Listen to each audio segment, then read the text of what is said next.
Hey guys, welcome to my review of the Aries Nanos FP75.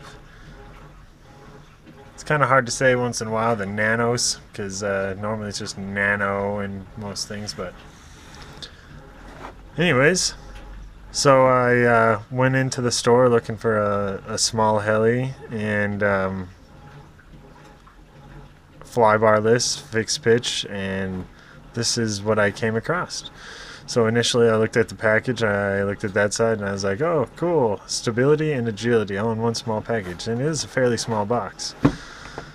Same thing on that side. It says all that mumbo jumbo on that side, and you can get it in blue or red. They only had red left at the store, so I got a red, but I did really want a blue for some reason. Not a big deal. On this side, it just says all this other stuff in different languages.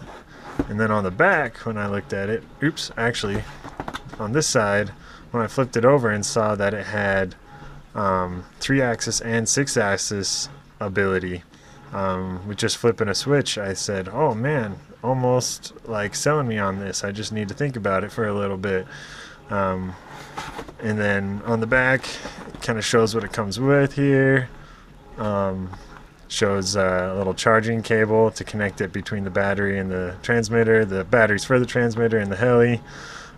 What it does not show is that it actually comes with servo tape and spare blades for the main blades, not the rotor blade, tail rotor, just the main blades. Alright, let's open this up and see what we got in here. So here's the manual. So yeah, it doesn't come with a charger. It says the optional charger, and here's the part number. But for the USB charger, but it expects you to charge it through the back of the transmitter. Yeah, I have a Selectra 4-way Pico charger, so I just use that because it's a Pico connector. It's super light. It's only like 28 grams total with battery. So I don't expect it to fly outside very well. I haven't flown it outside. I was going to this morning, but the snow is coming and the wind picked up, so I didn't get that footage. Anyways, let's take a look at this guy. Here it is. Definitely pretty small. I like it. One of my first impressions when I was looking at the box itself, one of the images here on the box, was that the tail rotor is actually like fairly large. I thought it would have a lot of authority, and I am correct. The tail actually has a huge amount of authority. It can swing right around super quick. Anyways, enough about that. Let's take a look at the aesthetics and the build of this. So very minimal frame. The plastic flexes well. It doesn't look like it's gonna break immediately type of deal. Just screws on with 3 screws on the bottom. The tail is like a thin carbon rod. I'm not sure how long that's gonna hold up. Yeah, I'm curious how many crashes this is gonna be able to take before maybe it cracks, but should be pretty strong. Let's pop off the canopy here. I do like the design of the minimal canopy. They all kind of look the same, but I don't know. It does look good. So I added some Velcro in here to use multiple batteries on, because the way it seems they expect you to do this is they send a little piece of servo tape, which is underneath here already, and you can peel that off and like stick the battery to the servo tape and like only use the one battery, but that sounds kind of ridiculous. So I am going to use multiple batteries. And now this Velcro is fairly like kind of cushiony. It's bushy Velcro, and I'm looking to get some much thinner Velcro so that the batteries actually kind of stay in place a little better. They kind of can wobble around a little bit on this more cushiony Velcro. But yeah, so they send extra servo tape for some reason. I feel like everything got mistaken and all of that should have been Velcro and not servo tape. I don't know. why they send multiple pieces of servo tape when you know you can't remove them. So I don't know. Anyways, very minimal, as you can tell. It's got these cool little linear servos where the motor's at a 90 to it, and I really have enjoyed the little bit of flying that I've had with this guy. I'm pretty impressed. It looks beefy enough that it's not going to break right away. The props are fairly stiff, and it definitely looks and feels like it's got some quality build to it. Like, it's just not gonna break right away, but I will put it through some more crashes and tests through the next week, and then I'll comment down below and keep you guys updated through the comments there. Don't forget to follow me on Twitter at CV3D_, and I'll keep you guys updated there as well. I tend to do a lot of posting of quick pics, like when I'm doing random things on Twitter, so please follow me there, as it's a little harder for me to communicate through Google Plus with anybody. So there's two boards. I'm assuming this is basically the ESC, and then there's a ribbon cable that runs back to the other board back here for servos. I'm not totally positive if this is an ESC or not, but it works. The setup seems to work pretty well. It's so lightweight that, I mean, I've got these other batteries, these other Pico batteries. Won't be able to use them unless I put a little extension adapter with a female and a male, so that they can also go on and then be plugged in. This one's a little longer, and it's a 45C instead of a 25C, so I can't wait to see if it actually puts out just a little bit more power. But yeah, and then I've also got this little square battery here that's only a 20C, not a 25C like the stock battery, which we will continue unboxing here in a second since I got distracted. But we'll see. We'll try it. It's a 240 milliamp hour battery, fully charged. It's already got an extension on there. I'll just put some Velcro on there. I'm going to weigh all the batteries just so I know if it's going to actually throw it off that bad. Anyways, let's continue unboxing. And on top, what you get is the battery shoved in there. It's already got its little extension here. I put some Velcro onto it. It's a 150, like most standard little Picos are of this size are 150. I don't know if they're standard 25C, but this one's 25C. And then you've got your spare blades in here, along with your charging cable. And this useless servo tape that, well, it's not useless, I'll use it for other things, but I'm not going to permanently adhere a battery to this thing because I'll use multiple ones. And you got your blades, which have a decent little airfoil on them even. Alright, and then the one last thing you get with this guy, I've already put the batteries on the transmitter, but the transmitter's kind of in the back like this. Looks pretty nice, not too bad. I want to get you guys like a decent comparison size-wise, so let's do this here. Alright, so there's the transmitter size, and then just compared to a normal 8.5 by 11 sheet piece of paper. And it fits my hands pretty well, and you guys can judge your hands versus mine just by simply putting your hands down on a 8.5 by 11 sheet piece of paper. Alright, so back to the transmitter. So it's just got its normal controls. Throttle on the left side, mode 2, and then you got rudder here, and you know, elevator, aileron, and all your trim buttons. And then you've got your stability mode on, which is down, 6-axis, 3-axis is up. And the bind mode, if your transmitter isn't binding properly, you power it on while holding, I believe, the right rudder trim. So hold down the right rudder trim, power it on, and while this guy's plugged in, and it should bind. So let's power it up. Why not? Now, I think the biggest issue I've found with this guy is getting the canopy back on, which I think has probably been an issue for other small type of helis like this. So I had to bend the you gotta make sure that these cables or the leads are definitely all the way bent back, because it's shoving the canopy all the way on there, and the battery's getting shoved all the way to the front of the canopy. So it's a tight fit. And then I had to kind of zigzag the cables so that it fits. I tend to hold it like this just by those bottom skis, and kind of push down. This is very firm up here. This has got a pretty nice plastic plate on there. I wouldn't worry too much about pushing down on there. Just don't grab the tail or anything and be yanking on it. And then I just kind of bend this up,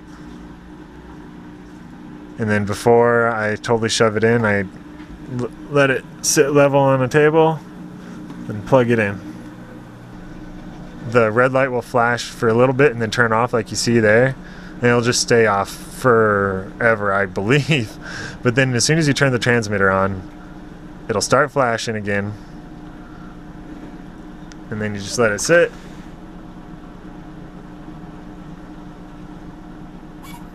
There we go. It's bound.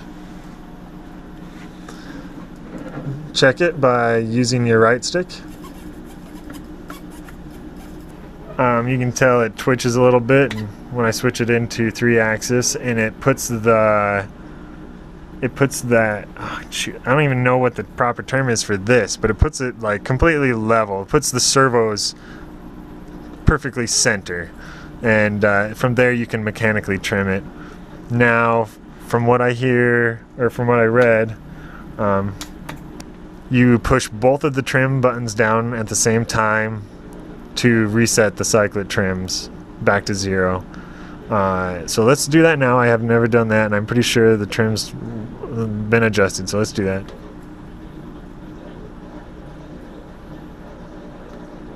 I don't know. I can't tell. I'm kind of annoyed the fact that there's no beeps or anything. I don't know if the speaker's broken in this transmitter or what. Oh, that definitely recentered it. So I'll throw this trim way off to the side.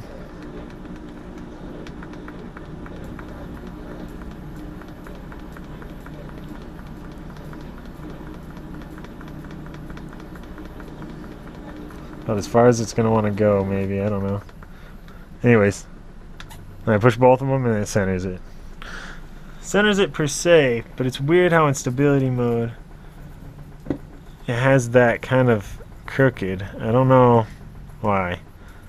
Still flies alright, but alright, well, I guess we should probably take it for a little flight. Alright, well, real quick before we go fly, I'm just gonna sign off basically at this point and say I have flown it already enough to say that it's a pretty good quad. Quad? Whoa! Since when? No, it's a pretty good heli, and for its weight and price, it's ready to fly for $69.99, and I don't know. It's pretty good. I need to figure out how to maybe mess with the trim a bit. I don't honestly know.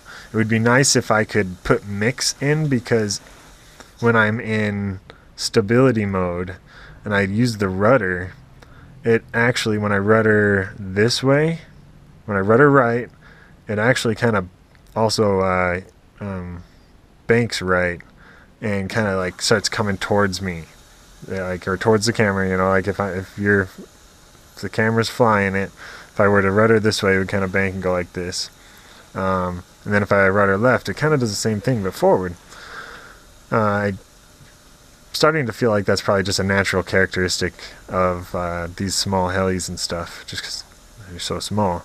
But, it would be sweet to be able to put some mix in. So maybe someday they'll they're a fairly new company, and from what I hear, they're about 3 years old or something like that, and they're working on coming out with their own kind of not universal transmitter, but their own line of transmitters that'll work with all of their equipment or something. Anyways, so far I'm pretty impressed. I have hit the wall pretty hard a couple times. It's gotten tangled up in some cables, and but obviously barely any wind will affect it, and it's a constant tweak here and there.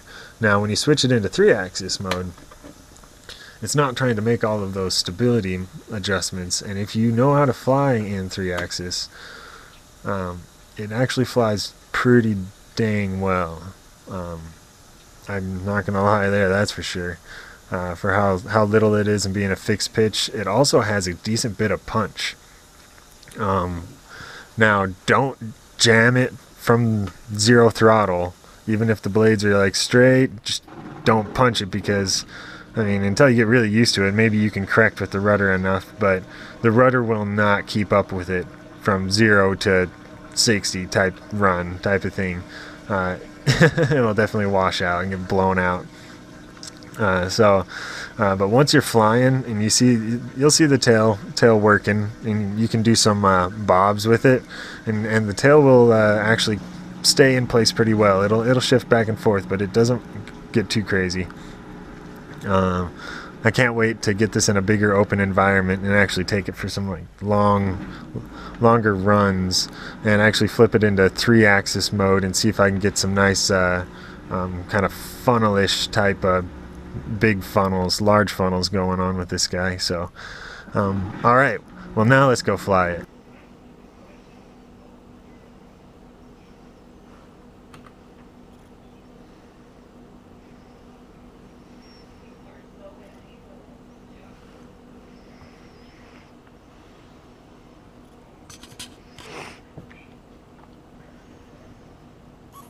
Cool. And there it is.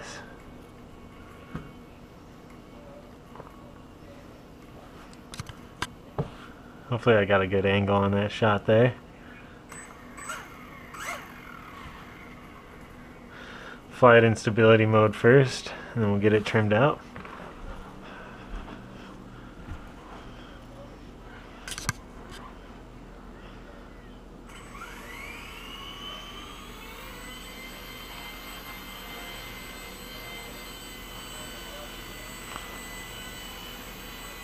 Need some forward trim.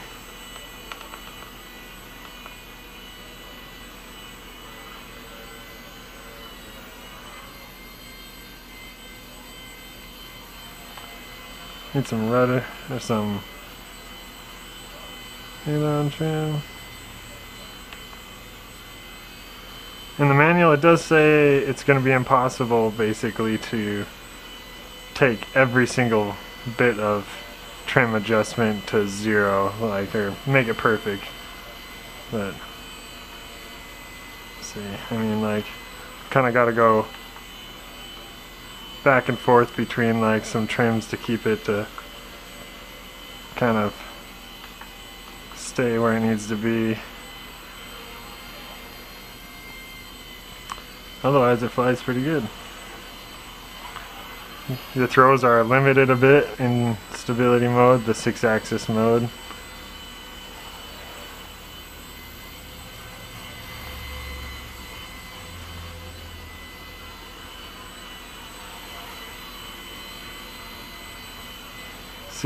I'll show you what I mean by that when I use the rudder.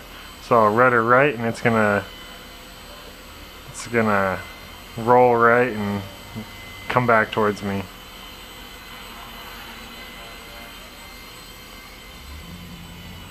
Let's see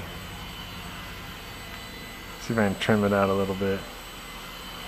See that? Then I'll rudder left, and it's gonna go forward.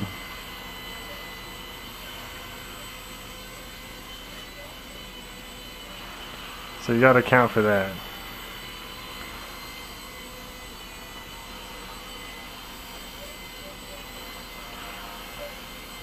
But the rudder does have a lot of authority.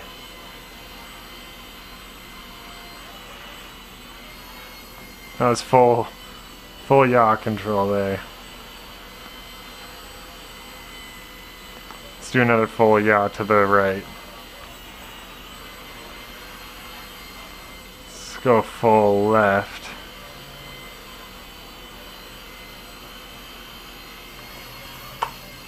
That's pretty good. It's just really hard to be super smooth with right now.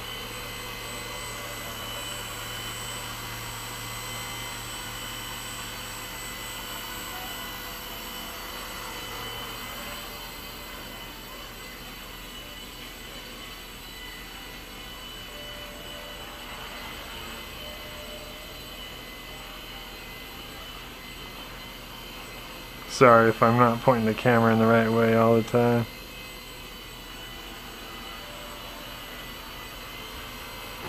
Let's give her a couple punches with the throttle to see how the tail keeps up with it.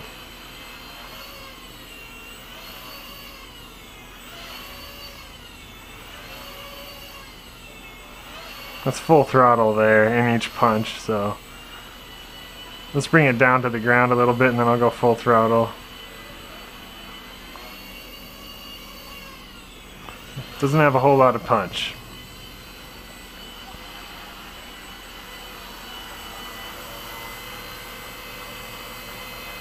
Switch it to 3-axis. So now it's in 3-axis mode.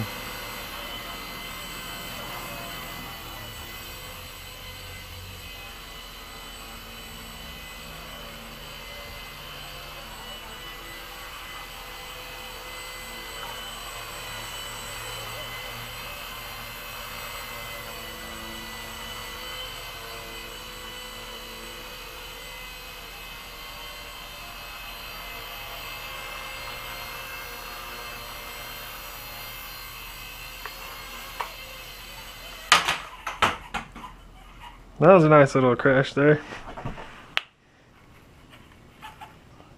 It's a little hard to handle in 3-axis mode, but it does fly pretty stable still. So I'm going to move it back to stability mode. We'll finish out the battery so that I can actually give you guys the flight time, because I haven't even done a time to full battery exactly. Been too distracted each time.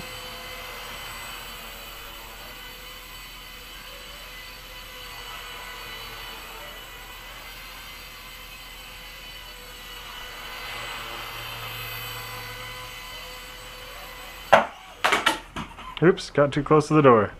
Looks like everything's still connected. Yep, good to go. Nice.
I think I just figured out what that nub on top is for. There's like this little hub that's on top of there, and that made it, I could actually hit the ceiling and ride on the ceiling a little bit with it. Like not perfectly, but I think that's maybe what that's for. It actually has threads on it, so I wasn't exactly sure if they could attach something or what.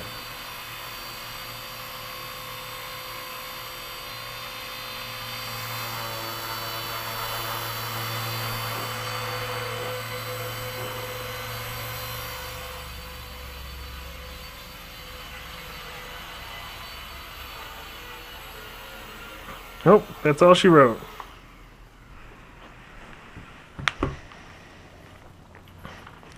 Alright, well thanks for watching my review of the Aries Nanos FP75. Take it easy guys.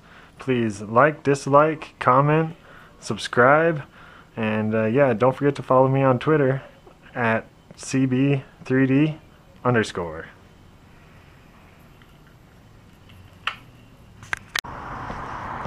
Let's see if it'll fly at all with just a little breeze. It's not much, the trees are barely moving, but it's gonna be enough to push this little guy around, so let's see what happens. I want to get a full review for you guys.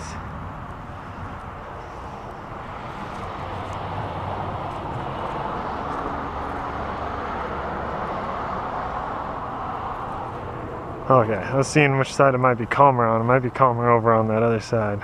Let's see what happens.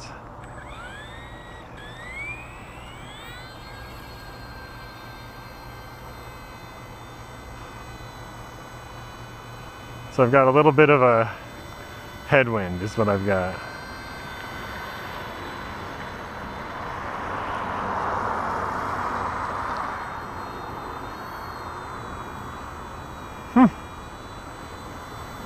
Seems to be flying all right.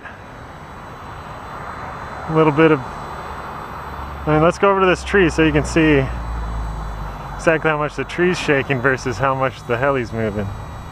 Whoa, too much wind. I just decided to kill it. Woo! Got to the point where it wouldn't actually want to move forward enough.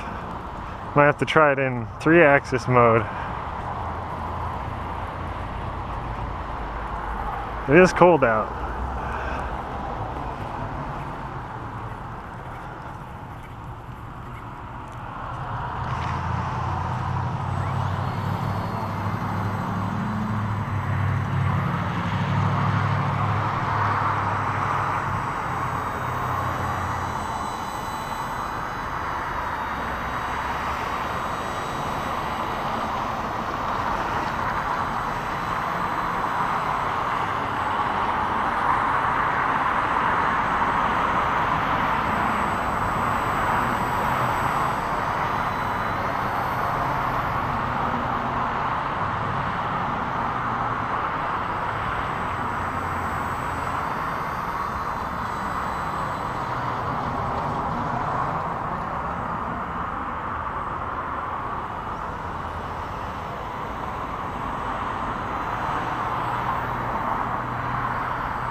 Well, having fun kind of trying to control it.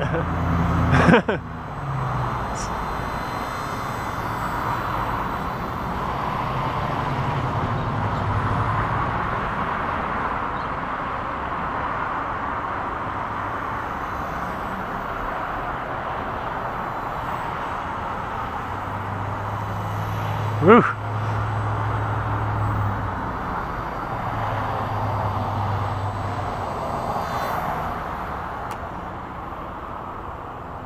Uh-oh, bring it down.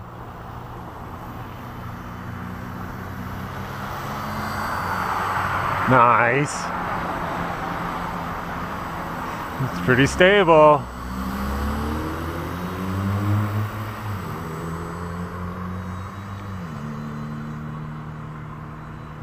Just really can't compete with much wind. Gets pushed. Pretty much had to kill it there because I got taken from some wind. Full forward wouldn't do it.